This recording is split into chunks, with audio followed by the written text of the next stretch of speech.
Support for WBFO and What's Next comes from our members and from Health Foundation for Western and Central New York, where racial and socioeconomic health equity are prioritized. Learn more about building healthier neighborhoods at hfwcny.org.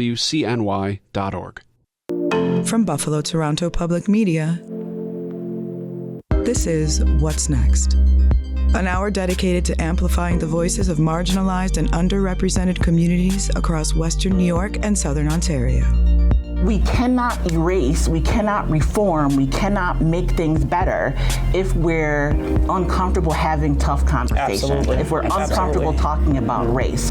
What's Next carries forward our mission to engage in meaningful conversations about race, equity, and the shared concerns that deeply affect Buffalo's East Side and beyond. Don't stop. Make those families part of your life. Their lives are part of yours. Don't stop. Together, we dive into the real issues, striving for understanding, connection, and change. In the suburban area, everywhere, we must work and teach our children. And good morning to you. This is What's Next on Buffalo Toronto Public Media NPR. My name is Jay Moran, and we're going to continue and I guess complete our chances to talk with the candidates for the Democratic primary for Buffalo mayor. With us, we're going to introduce you, just because I think in the newspaper we see Anthony Tyson Thompson, Buffalo mayoral candidate, but you like to go by Tyson Thompson, right? Yeah, just for simplicity. My mother got a little carried away with naming me. I had 5 names. My full name is Anthony Jerome Peter Tyson Thompson. So just for the sake, as being a newcomer into the realms of politics, Tyson Thompson is fine. All right. Well, the basic question is, why do you want to be mayor? Yeah, it's a why, but it's also a calling. I grew up in the city of Buffalo, and I had a great childhood growing up. From the east side of Buffalo, grew up in the area of Kensington and Bailey. The school that I went for elementary school was Westminster. It was led by this woman named Dr. Reagan, Yvonne Reagan, powerful change agent in person. But also, have seen the challenges. I've lived the challenges of Buffalo. Buffalo being one of the most economically parts of the city. And then East Side being one of the most economically challenged parts of Buffalo. Right. Is really some of, the most challenge of the challenged. And, seeing people fall through the cracks, people who are, I would say, a lot more, have a lot more potential or a lot more inspiration or able to kind of understand things quickly than I do. People who are very talented, they fell through the cracks, not because of lack of ambition, but because of opportunity. And I've lived through that. I lived through the challenges of being a black kid in the hood, but also I've been able to live the hope. I've been able to persevere. And that's only because of family and support and faith, And my reason for being mayor is simple. I want everybody to have a fair shot. I want everybody to be able to have a thriving life and to be supported by a city and its government to make sure that they have everything they need in order to be a capable citizen. I want to lean in a little bit as we go through our program about your East Side experience growing up. The way you framed it is very intriguing for sure. Mm-hmm. But before we get to that, I'm talking with my colleagues about having an opportunity to interview you today. One of my colleagues referred to you as the wild card in the Buffalo mayoral race. So you can use that quote if you'd like. Okay. But it's interesting because, as we follow how this race has developed, you made your announcement to become mayor just days before petitions were due. Yeah. Yet you came up with enough signatures to get on the ballot. You're on the ballot. You're going to be there on late June on primary day. You're going to be one of the options for people. So It sounds to me, and I'm going to ask you to give me a little more specifics, but it sounds to me like you were working to get ready before you wanted to make the announcement. Do I have that right? Absolutely. I'll be honest with you. I knew I didn't have a fair shot at getting the Erie County Democratic endorsement process. Even the acting mayor, he even quoted The Godfather on public news and talking about how untransparent and how much it was.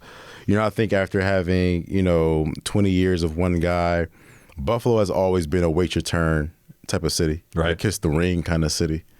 And a lot of times our leaders are put there, and rather than it being an open primary where competitiveness of ideas and real solutions are at the heart of it, but it's more about the political insider, who's been here the longest and who's made the most connections. And I know no matter how many Ivy League degrees I have. 2. You're right. I know no matter how much expertise I had or how much work I've done in the community, I know I didn't stand a fair shot relative to who's were the longest serving person, which is, But either way it goes, I knew that at the time that I was into the race, I was number 11 to come into the mayoral race. Right. 10 people had announced for this, right? So there was a real vacuum of people wanting to fill the seat. People who are ignited to kind of mobilize and try to create change, or for whatever reasons, with their passion or ethos might have been to get involved, they did so. And I know at the time the way that structures and political media and all of these things work, that it was going to be a lot of noise. And I didn't want to let my message get drowned out. I didn't want to let my, my first coming out as a community leader on a front-facing a race to be dictated based off, media or how they represented me. And I want to be the holder of my own story going forward. So me announcing late was kind of saying, well, let's let the old people fight it out for a bit. Okay, sure. All right, fine. And let's not participate in a process that doesn't seem transparent and fair. So it was strategic on my part to come in to create and make my own story and let it resonate. I'm interested in back to the getting the petitions, being ready to announce and then file those petitions and have that filing go successfully, because one candidate, his was not successful.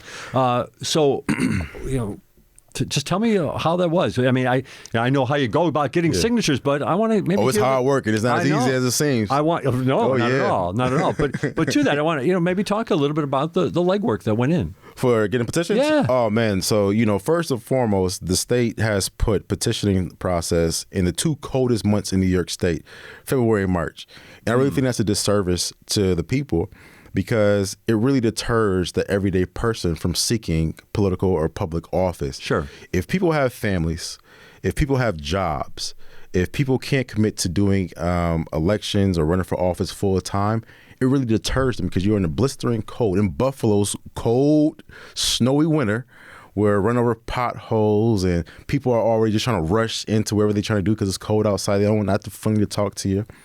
It creates a lot of barriers for people who want to get engaged and serve their community. And that's a real disheartening, I think, issue. And I kind of want to address that as a community leader. But beyond that, you got to have tough, you got to be courageous. You got to be willing to put in the hard work, because a lot of people, they don't trust anymore in government. And, a lot of things I hear when we're circulating petitions, the first thing that they would say to me or one of the volunteers was, well, what you going to do for me? And, it's harder than that. And what they're really saying is they have been, ignored. They haven't been seen and heard. And you have to have conversations with them that talks about the moral arc of the universe, how as long as it's been towards justice. You gotta continue to fight the good fight. You got to participate at the very least, have your civic duty to get engaged and vote. Use it, because your vote is no more stronger than in a local election, where issues and solutions to those issues impact you more directly. So, I think that was really the catalyst and cemented that I was heading in the right direction of answering my calling to get engaged and involved in the community. Beyond that, you want to make sure that you get more than what you need. So you need 2,000 minimum signatures to run for mayor in the city of Buffalo, minimum. So you got to get more, because if you get one signature off, then you only got 1,999. And you're out. So, best practice is always to try to get at least double. I got almost 4,000 signatures, which was amazing. But then everybody sued me. I got challenged from every guy running for mayor who was, but the only guy who went through with actually challenging my signatures was Gardner Whitfield. But luckily we succeeded in that endeavor. And not only that, we came out on top through God's grace. We're now second on the ballot. So an amazing start. But now we're just looking forward to the primary and then hopefully to the general election. So did you go door to door? Oh, we went, man, listen, we went door to door. We went to laundromats, liquor stores, community centers, anywhere where anybody was, right? We went to them, we talked to them, we had conversations. They wanted to speak for a second or for an hour. We wanted to hear what people were thinking.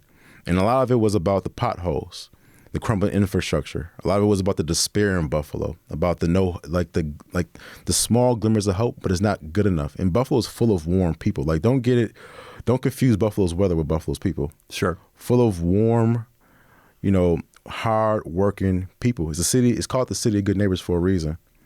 And, hearing the testimonies about some of the things that they've been dealing with and having to navigate and how they got through it, it ultimately always encouraged me to keep moving forward, So I went everywhere people were. I stood outside with folks. My volunteers always was eager and pushing me on, even though, I was already kind of tired at the time. But we got out there and we got every signature and we handed them into the Board of Elections and, we got on the ballot. So, I've been an underdog my entire life. And you just made a reference to me calling me the wild card. Wild card. And, I'll be honest with you, that's something I'm used to. I'm used to people underestimating me. And I'm used to always proving them wrong time after time after time again.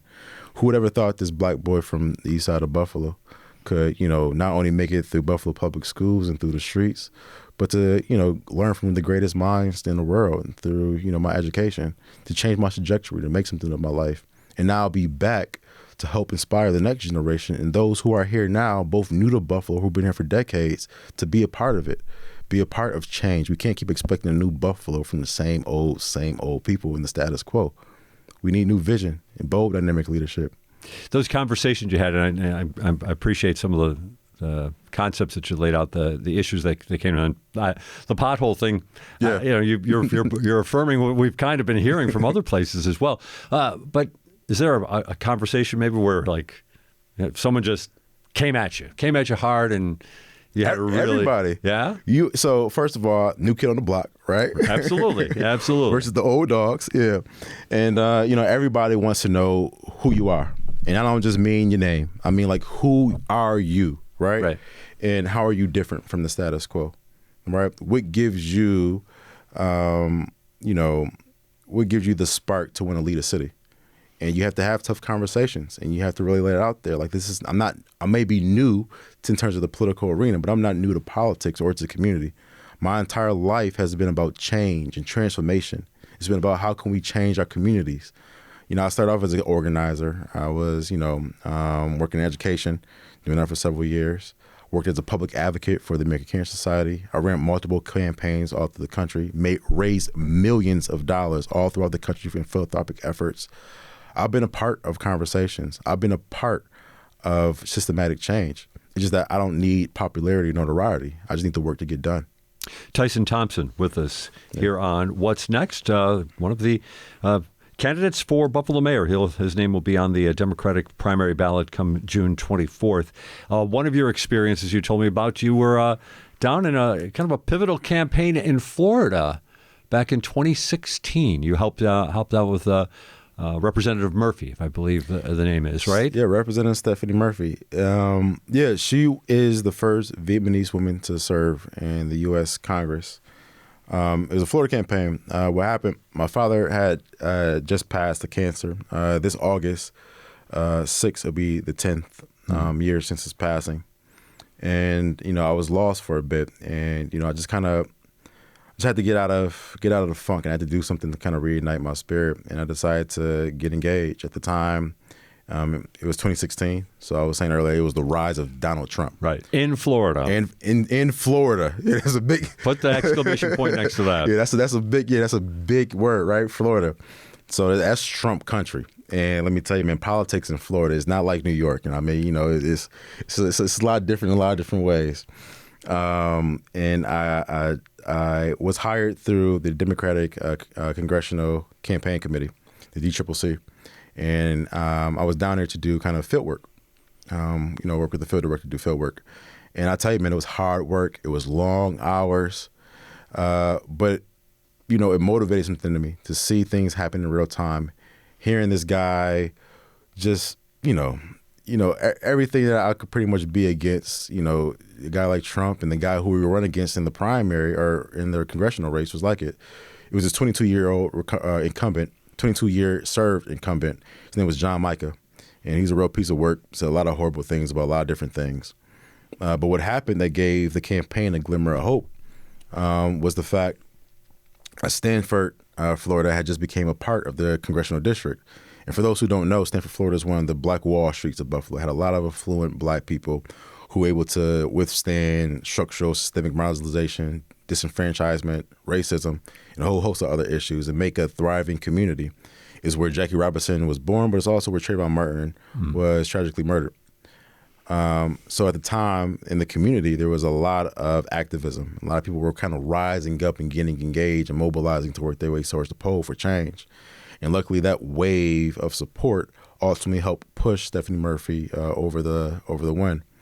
And a great woman. Actually, I met with her, or we had like a Zoom call at Harvard because she came back to like teach a class. So yeah, she's doing really well. And she's since retired from the Congress. But really good pivotal point. And after that, I went off to work for the American Cancer Society for about a year, doing philanthropic and advocacy work. You've got quite the experience for sure for a young man.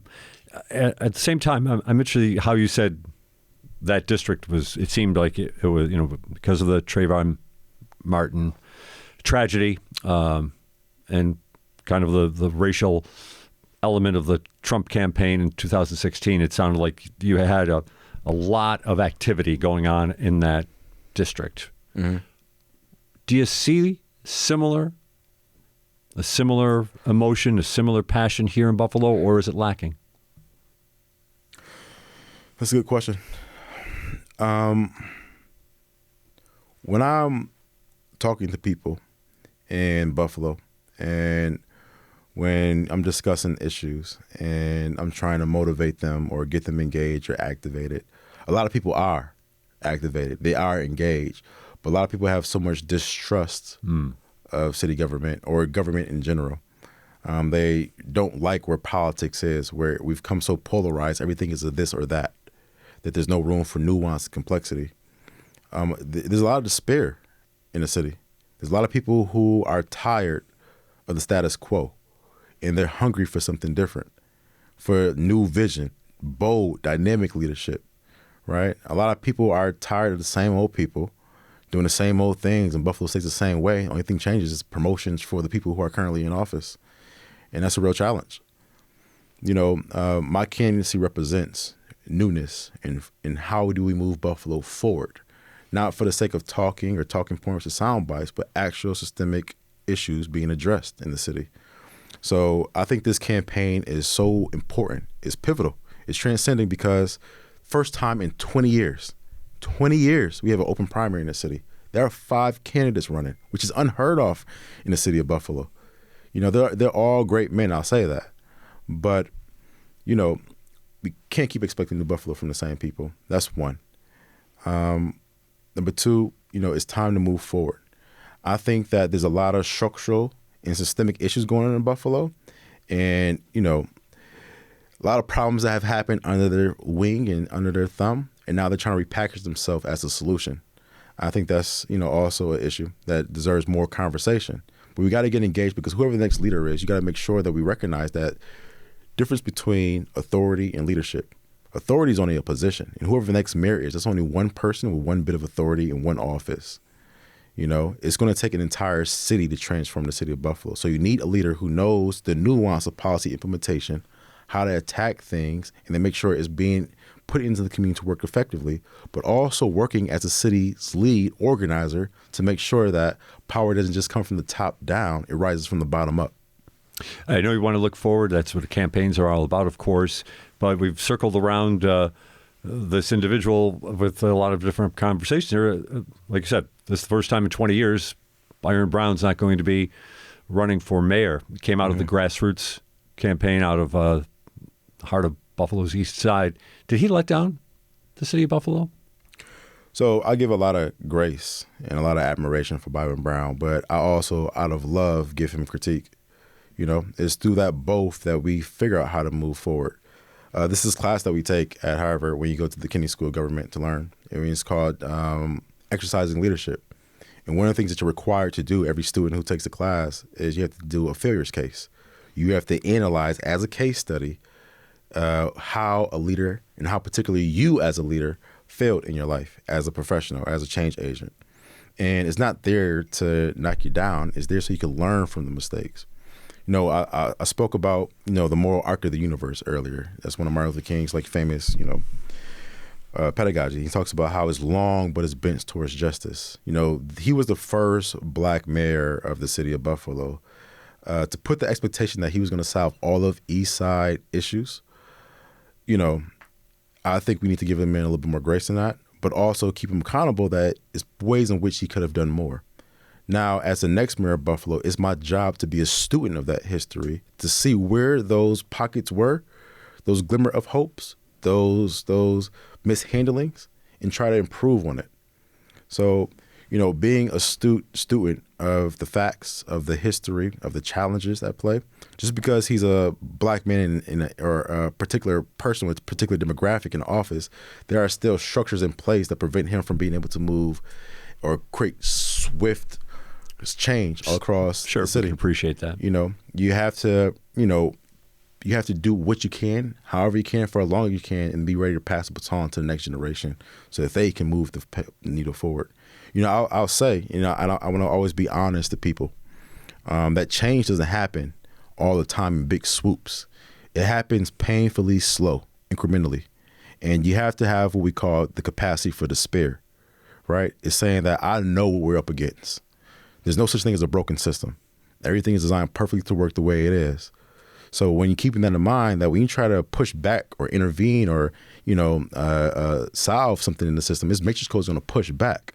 So it's going to be a little bit of back and forth. You have to have the capacity for the spirit that says that I'm not going to win immediately tomorrow, but if we keep going, if you keep moving forward, pushing the little by little, every single day and every little week and every generation, that hopefully we'll get to the promised land. And this campaign for me is the passing of that baton. So I've been speaking with people who are young and old to the city, who are both young and old in age, who are from the east side to the west side, from the north and south. We have to be holistic in our approach. It has to have an entire city of people coming together to address the issues of the city of Buffalo. I'll only ask one more question about former Mayor Byron Brown, I promise. But other candidates have been here, and we've had this discussion as well. And I was impressed by the way you framed it, that, you know, he did certain things. There are systems in place that aren't all that easy to change. At the same time, did his vision of change, or did his effort toward change, did it slow maybe as he moved on in his years, would you say? Yeah, I would say every public servant has a shelf life. Okay. I think 20 years of being a mayor is quite long. Right. And I would say the job is incredibly tough. And you have to be hungry to be the mayor. It's one of the world's most thankless jobs, right? The mayor's responsible, or at least the blame for everything that goes wrong, regardless if it's in his purview or not. Potholes, garbage collection, the light goes out, it's the mayor's fault. You stump your toe on the side of a walk, oh man, that's Byron Brown or whoever the mayor is fault, right? So you got to take that in consideration of what you're up against. And when you're a public servant, you're doing the world's and addressing the world's most intractable issues.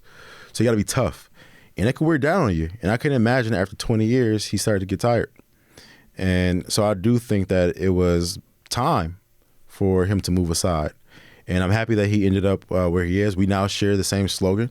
I don't want you to like Buffalo. I want you to love Buffalo.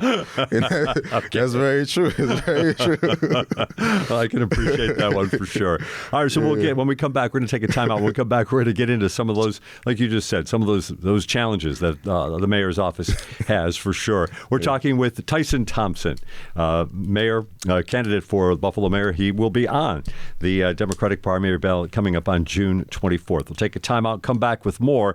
This is What's Next on Buffalo Toronto Public Media, NPR. What do classical symphonies, in-depth news, dramas, DIY, and your favorite indie bands have in common? They're all part of Buffalo Toronto Public Media. We've updated our station names to reflect the big picture. BTPM PBS, BTPM NPR, BTPM Classical, BTPM The Bridge, BTPM Create, and BTPM PBS Kids. Different formats, one mission: to serve our cross-border community. Learn more at btpm.org. This is Jack Cruiser with The Scoreboard on BTPM NPR. Listen during Morning Edition and All Things Considered each Monday, Wednesday, and Friday. For the latest on pro matchups and college rivalries, as well as standout local athletes from Western New York and Southern Ontario. Want more? Listen to a longer version of The Scoreboard at btpm.org or wherever you get your podcasts. You're listening to What's Next, our place to discuss the important issues of our communities of Western New York and Southern Ontario. We want to hear from you. Click on the Talk to Us option in the BTPM Listen app, and we will work to get your questions or comments on the air. Do you have a story or concern that we should be addressing? Email us using whatsnext@btpm.org. Together, we'll have the conversations that are needed. This is Buffalo Toronto Public Media, NPR. And welcome back to What's Next. Our guest today is candidate for Buffalo Mayor. We've had all the other candidates on so far, and now we have, you'll see his name in the paper, is Anthony Tyson Thompson. Wants to go by Tyson Thompson, and most certainly welcome to have you with us here, Tyson Thompson. Your experience in the East Side, this, you probably aren't totally aware of the background of this program, but it came on not long after 5/14. 2022. And a major focus for us has been talking to people with East Side experience about the reality of race in the city of Buffalo. Yeah. So I don't want to totally get off of your campaign and politics, but at the same time, you're obviously an observant student of the world and of life. What is missing from the narrative of what people, even people right here in the city of Buffalo, about the East Side of Buffalo? What's missing? What is missing? What don't people understand? Yeah, so actually, I can't talk about my candidacy for mayor without speaking about 514. It's one of my biggest catalysts. At the time, I was working as the comms director for Crystal People's Oaks. And people don't know how important that Thompson Jefferson is for the East Side of Buffalo. We live in a food desert. It's really the only grocery store in the East Side of Buffalo. And, for all of Buffalo's greatness, we're still far behind from where we need to be. Buffalo is one of the most segregated cities. This northern New York city, most segregated city in the country. That's a real issue. And that goes into exacerbating and sustaining a lot of our structural systemic issues. Someone had found out about our city's flaws, and they used it to commit a horrendous act of terrorism in our community. They exploited our flaws to kill some of our people out of hate. So 514 was, I could remember getting a call, because at the time I was working for the state. And, the chief of staff for Crystal, Mark, texts the entire group and says, everybody's safe. And, we know what's going on. Like, what are you asking? Something happened? And they were getting live updates from law enforcement as this was happening. And there was some people stay out the area. Like I said, my entire family is pretty much from the East Side of Buffalo, but I've been honored to, be a student of the entire city or a citizen of the entire city. And my family shops there regularly. On Fridays, they go get the fried chicken there. That's real renowned in the community. Yes, right. Man, they sometimes gather there and talk and, just get their little errands done. And that day, some people were doing that, but they didn't return home. I haven't lived a tougher day than that day, especially considering that could have been me. It could have been anybody in my family. And for some people, it was their family. Partially, we have to look at our electeds to, be accountable, not so much for blame, but for transformation. We should never let something like that happen again. There should never be a way where people can exploit segregation or separate our flaws in order to create an attack like that. we have to be bold and courageous when we say, like, this community is in need, but so is every other community in need of systemic change. We got to find ways to make sure there are, more resources that people can use every day. Grocery stores, places where people can get, health screenings and health checks, things that everybody needs to be a thriving citizen so that they can, ultimately have a very thriving life. And as mayor, that's one of my biggest, priorities of entering this race. Grew up on the East Side. You went to Hutch Tech. Yeah. How's life growing up on the East Side? Man, we grew up modestly. And, the thing about growing up poor is that you don't recognize you poor until you have something to compare it to. Right, of course. So everybody else is living in the same boat. So you think this is just normal. So,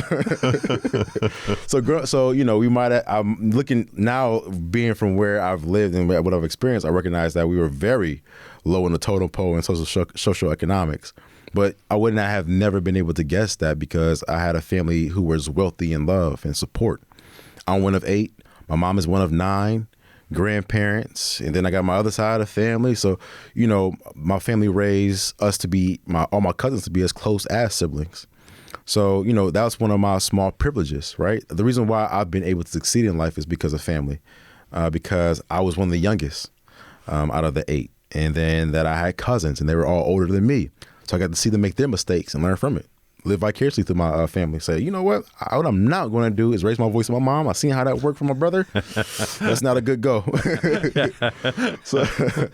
So I got that. And a lot of people in the East Side, they may not have that strong family connection. They may not have a strong connection to church or an organization that helps imbue, hope and sustainable growth. So a lot of people, they might be the firstborn in their family, so a big burden is on them. Underperforming for schools is a real issue. Economic opportunity is a really despair. There are all these little small micro variables that over time they add up to be a very big thing that impacts a lot of lives. Not just in the East Side of Buffalo, though, all throughout the city. Certainly. And we keep reminding ourselves that East Side is one of the most challenged and one of the most challenged cities. So the entire city of Buffalo is in need of revamp and transformation. And not just someone who can talk it, but someone who knows how to implement it and create systemic change at the root level. Let's talk about then move on to the rest of the city. And like you said, a holistic approach. Appreciate that thought about it as well. So, where does that start? How do you start that? Is there something already in mind that if I was day one in office, this is what I would do? See, I'm smart enough to know I'm not the smartest person in the world. You might be the smartest person in this room, but that's another story. You're the one with the 2 Ivy League degrees. That, right? Two Ivy League degrees. I'm just a upstate guy. Hey, it's a lot. Hey, listen, man, I met some of the smartest people in my life at ECC, and I met some people. I'm like, I'm not sure that's right at Harvard. Okay, all right, fair so enough. To your question, which was, I'm sorry. Yeah, what if you had a first day in office? First day in office, and thinking about the whole city. What could you do? What would you do? So, a good leader knows how to analyze, synthesize, and diagnose. So, knowing that you have this authority, this structural authority for city government, is to listen. I don't want to make it oversimplicated, but people make it incredibly complex for no reason. Sure. Let people be seen and be heard. What are people really feeling? Really kind of address the emotion in the room, but don't get stuck there. Go down to why they feel that. Feelings are symptoms. If you feel hate, you feel angry, you feel, despair, but it's a reason why. And as a leader, it's my job to get to those underlying needs and then address those things through city government. So, we talk about the East Side a lot. And I would say in the entire city, there are a bunch of initiatives throughout Buffalo's West Side, East Side, South Side, even North Side. And they have all of these programs and initiatives and grants. The only problem is that the system is so convoluted. There's so much red tape that people aren't able to access it because you have to be in the in crowd, the political insider to get them. You got to know how to speak the right jargon or know the right person who handshakes, and it kind of leaves out our people. So how can we make government more accessible and work for the working people? How can we make sure everybody has the access to thrive and opportunity? That's what we need to do. And one of my plans to do that is to, activate the resources that we already have, right? Is to use a 311 call center. 311 call center should not be, it definitely needs to be more proactive than reactive. Okay. When a citizen calls 311 and they have an issue, they should be helping navigate them through that issue through inception to completion. So if someone needs help with the grant, finding navigators to help them actually assess that grant, look over the application, see where the holes are so they can also ultimately get it. We have a lot of things where people give money for entrepreneurship or for small business owners, but sometimes a lot of people aren't small business owners. So you also need to keep in mind that we have to teach one to reach one. So if people are interested in entrepreneurship, making sure we have programs so people can learn how to write a business plan. Know to have your bail team, which is a banker, accountant, insurance, lawyer. Okay. Knowing that, the ins and outs of what does it look like to apply for a business loan and why it's important to have, your run-up show on the back of a napkin, analytics. And then, helping them guide that. Because when you have a thriving small business and when you have a city that's full of people who are not only engaged in municipal government, but have the resources to thrive in municipal government, that's how you create a thriving city. That's how you, in a deficit. That's how you address systemic issues by people rising up and thriving out. I saw some of your comments in the Buffalo News that they took, and one of the things you did mention is, you promised disciplined, transparent financial leadership. Mm-hmm. What does that look like? Yeah, so we have had, the city of Buffalo has had years and years and years, not just from one administration, and not just from not just from the mayor's office, right? Folks who have always overestimated, overpromised revenue, and underestimated cost.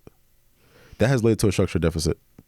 And this approach of always running with our heads chopped off, of doing a year after year budget, is not a long term. It's frivolous. It's not serious at all. We have to do multi-year planning when it comes to it, so we could have at least, a long game, strategic planning for how are we actually going to move this city forward, so we're not in a deficit anymore. And we also have to recognize, once again, going back to the capacity, the spirit, that a $70 million deficit in the city of Buffalo is huge. That number cannot be underestimated. It's going to take some time. Any candidate who's running on the idea they're going to solve this structural deficit within a year, they're lying to you. Let me be the first person to tell you. But we can't. I'll tell you what we can't do. We have to be transparent and forthcoming with people, let them know the truth. And we also have to make sure that we're not burdening, once again, one of the most challenged cities and its taxpayers for the full burden of it. So we got to make sure we're being smart. We got to make sure that we're expanding the tax base. That includes bringing new industries to Buffalo, both private and public. It looks like creating more jobs. But we also have to, on that pack, taking a holistic approach, make sure people are educated and ready for those jobs, and those jobs speak to the citizens of Buffalo. So, we've had a lot of issues, Buffalo being a Rust-Belt city. A lot of our stills have closed, like Bethlehem Still. A lot of my uncles used to work there, Ford plant and stuff. So, what is the new industry now that Buffalo can use or needs to build a thriving economy? And what other ways in which can we build a thriving economy? The entertainment industry in this city is not the greatest.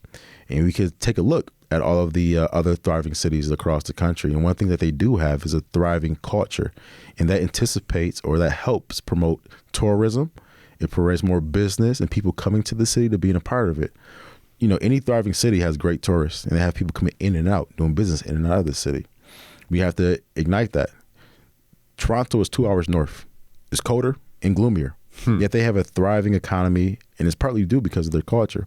So there's no reason why we can't have the same things here, but it's going to take a city government and leader to recognize and appreciate the impact of creatives, of artists, of people who throw on events. We have to make Buffalo a vibrant, fun place, but ultimately, above all, safe.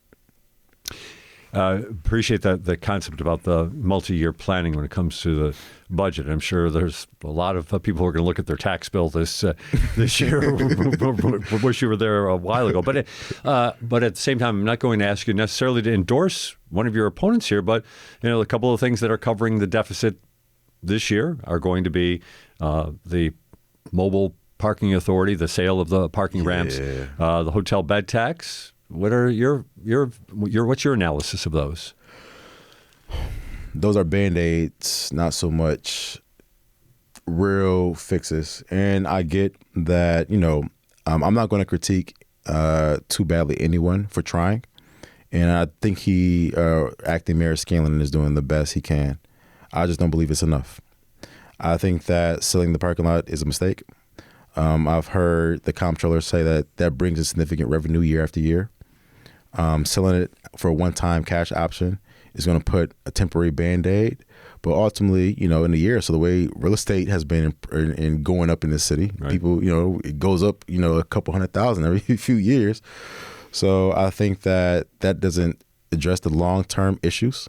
I think that what we really have to do is look at the operations of the city of Buffalo, find the inefficiencies, make sure that we have the frontline services in place, but make sure we're looking at the inefficiencies of how can we make sure that we're managing this properly.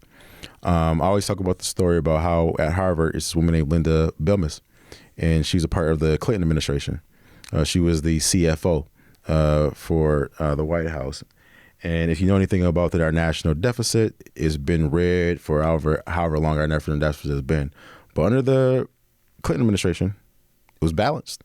Then it was green for a little bit, surplus. Yep. That's because of Linda Bilmes. So she teaches a class actually on municipal budgeting.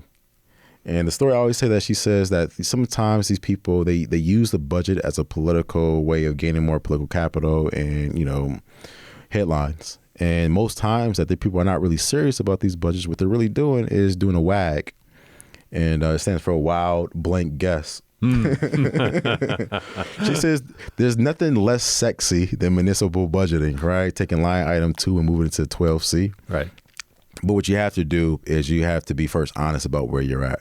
You have to attack it like analytically, and then from there diagnose what are the real inefficiencies, and from there address it through structurals and movements. That's where we are in Buffalo. I don't think any of the candidates' proposals have sound right. I don't think that a bed tax right now, when Buffalo's already kind of having issues with tourism, is going to hit the bucket. I don't think eliminating our overtime to our emergency staff is going to do it either. I think one of the opponents mentioned that, crime is down, so let's get rid of the overtime. Well, maybe the overtime is the reason why crime is down. So you got to make sure you're not using the correlating and misdiagnosing the real means to the ends or ends to the means. So you have all of these guys who I believe are really trying to come up with innovative ways, but I hate to say it, there's city governing is boring. You got to do the full audit, and you got to be in collaboration with the comptroller, and you got to look at everything and figure out where those inefficiencies lies, and then you got to work as a partner in government through all of the different levels, whether it's the county, the state, and federal level, to make sure that we're getting enough resources so that Buffalo can be thriving once again. So take one more time out. We'll come back and finish up our conversation with Tyson Thompson, one of the candidates for Buffalo mayor. His name will be on the ballot coming up on June 24th, the Democratic primary here in the city of Buffalo. This is What's Next on Buffalo Toronto Public Media, NPR. Hear Here, live music in Buffalo, New York is your guide through the melodic pulse of the city. Get a VIP behind-the-scenes look at the broad collective of vibrant festivals, historic venues, and mind-blowing artists that take the main stage and make Buffalo, New York, the music destination it is. Listen to Hear Here, hosted by Bentley on Thursdays at 11:30 a.m. and Saturdays at 6:30 p.m. on 88.7 BTPM NPR. Corey here with the Compact Civics Expansion Pack. America is such a big, wide, awesome place, and to be able to see things that are representative of so many different places can be so important when brought to your tiny town. Everybody is so kind and loving. I'm here in Buffalo just because of Stage Buffalo. From urban farms to rural fairs, we'll celebrate spaces that bring us together and create community. Watch on the Buffalo Toronto Public Media YouTube channel. You're listening to What's Next, our place to discuss the important issues of our communities of Western New York and Southern Ontario. We want to hear from you. Click on the Talk to Us option in the BTPM Listen app, and we will work to get your questions or comments on the air. Do you have a story or concern that we should be addressing? Email us using whatsnext@btpm.org. Together, we'll have the conversations that are needed. This is Buffalo Toronto Public Media, NPR. And welcome back to What's Next with this Anthony Tyson Thompson. That's how you'll read Mr. Thompson's name in the newspaper, and probably is that the way it's going to read on the ballot? Anthony Tyson Thompson, or would it be Tyson Thompson? Yeah, Anthony Tyson Thompson. Anthony Tyson. But but if people meet you on the street, you want to go by Tyson Thompson. Yes, that's fine. And just second on the ballot. Second on the ballot. Second on the ballot. Who's above? It's Chris Scanlon, it's me, and then everybody else. Okay, very good. We talked about you've had your education experience is great. You spent some time down in Morgan, down in Maryland, one of the historically black colleges and universities. Graduate from Canisius, your undergrad, Columbia, Harvard as well.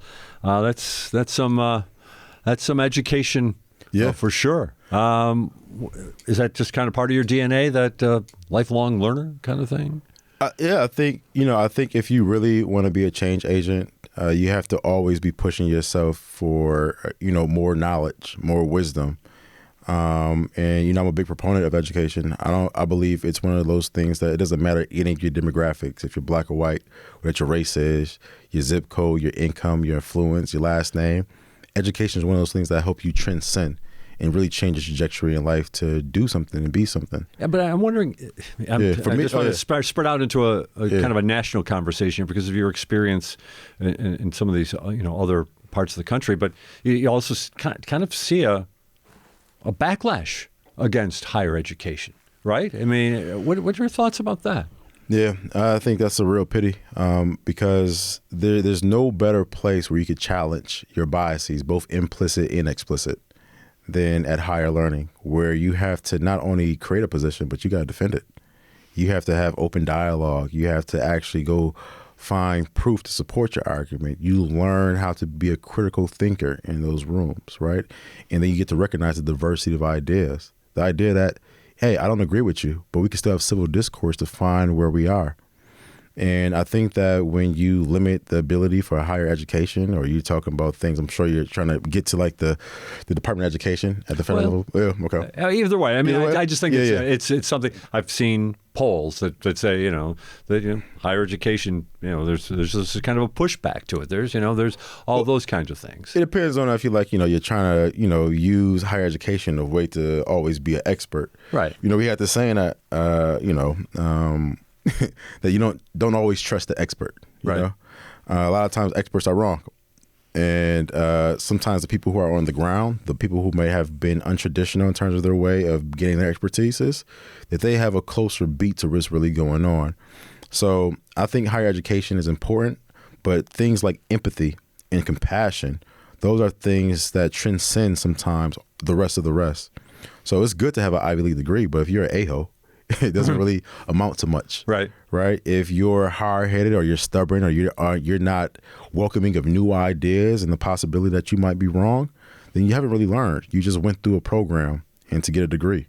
And I think that if there is a problem with higher learning, that it needs to be that we need to have more learners and less graduates, right? People who are open to challenge, open to learning and exposure. That's how we create a populace, a country, a world full of people with compassion, empathy, and people who are able to see things and change them. I like the way you describe it, higher education, right out of your mouth. The challenges of bias that you experience. We have a political divide in this country. Maybe you can argue that we don't, but I'm going to say that we do. And a lot of people don't like to talk to each other. And we had a nice conversation before we went on the air. We were talking about, conflict resolution and some of the experience that you've had in that. Have you run into these conversations with people who are just, whatever side? I'll let you decide which side of the gulf they're on, but somewhere far away from you. Have you had those conversations, and how have they gone? Every single day. Yeah. Every single day. And you recognize that when you're dealing with conflict, it's not, like I was saying earlier, it's not conflict that's the issue. It's how you navigate or approach conflict. For example, how you handle conflict at church is vastly different than how you would handle conflict in a boxing ring, right? Mm-hmm. The systems, the environment, the place, they all go together. But conflict is a necessary component to life. If you think as conflict as or life as being a garden, conflict is water, right? Not enough water, not enough conflict, the plants don't grow. Too much conflict, you're drawing it out. So you need the right balance. Adversity is how you grow in life. So when you're thinking about that, you have to expose yourself to things to test where you are with those. Really think about what are your, cornerstone values and how that might be able to disagree, but recognizing that that person might not be wrong because, one of our founding fathers used to always say a difference in opinion is not a difference in principle.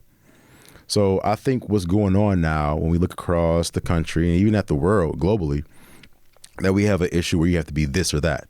You got to be, for police or against police. You got to be, for this issue or against this issue. And there's so much nuance being missed. There's so much conversation that can be had. You're not going to convince anybody in an argument or debate. You have to be open and curious to really hear that person, why they think that way. What is the why? What is the underlying need? Why do they feel this way? Why do they think this way? Why does this have to be the way? To get a basic understanding. And it can't be a place of judgment, curiosity, right? And then you got to go with them. And then only through that conversation of getting to know them, getting to know their why and who they are, can that person begin to feel comfortable with you with saying, you know what, maybe I am wrong. But doing it forcefully is not how it works. You have to be mindful of that. So we, having this thing called civil discourse, which is I might not agree with exactly how you got to your conclusion, but we can align that the conclusion needs to be met. I don't really care if you say, hey, at the end of the day, we need this initiative for this community. I don't care how you got to that conclusion. More so, I just care that we align on that matter. So sometimes not always having to exactly agree with everybody is important, but it also makes sure that you in your position is stronger because now you've seen the other perspectives and perceptions. It ultimately helps you grow as a change agent and just as a person in general. What about race? How's that playing out? Like you said, you were down in Florida in 2016. You're right there. Yeah. Right there. I mean, you talk about being on the front line of a change of the political spirit, if for lack of a better term, in this country. You're right there. But what about race? Where does it stand? What do you think about it? So, we talked about 514, and we talked about Buffalo being one of the most segregated countries or segregated cities in the country. So it's incredibly important. We have to recognize that there are real racial disparities across our city, across our state, our country, and around the globe. We got to be honest about it. We have to be, have to say what it is. A lot of people are uncomfortable with having conversations, and I think because everybody's afraid of saying the wrong thing and possibly doing the wrong thing, but real leadership is being okay and bold enough for failure, is being okay with the spirit, saying, I recognize the reality of what it is, but I won't stand for it. I'm going to move and do whatever I can to move the needle forward. So we have to have real good approach to racism and all the other intractable issues that they're not just going to go away because one person gets elected or the right person with the right color, with the right demographic is, has this bit of authority. It takes a full community. It takes full community people who are willing and open to seeing how their privilege might impact other folks, ways in which we can use our resources equitably to address the issue, and making sure that we have the right feedback mechanisms so that we're actually listening to people so they can feel heard, feel seen.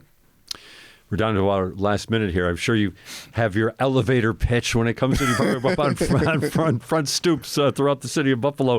Giving this 30-second elevator pitch why people should vote for Tyson Thompson. This campaign is less about me, and it's more about the us, the inclusive we.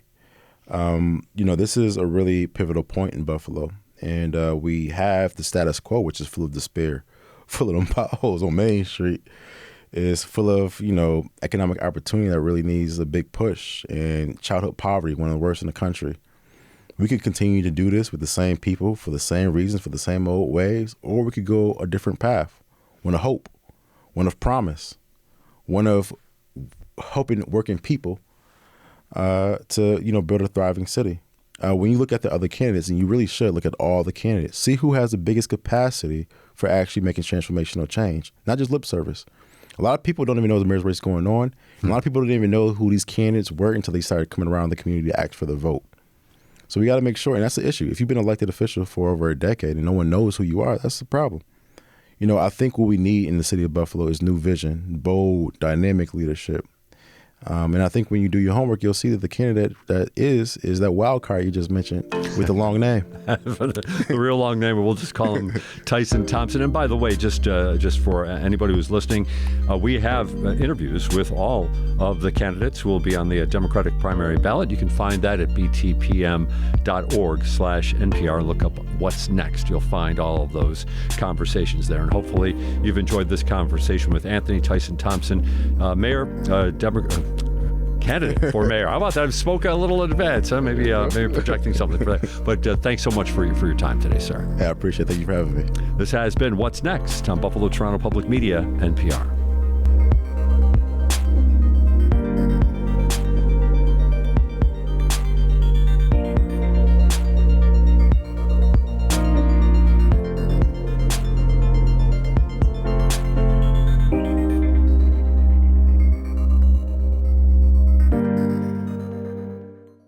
Support for WBFO and What's Next comes from our members and from Health Foundation for Western and Central New York, where racial and socioeconomic health equity are prioritized. Learn more about building healthier neighborhoods at hfwcny.org.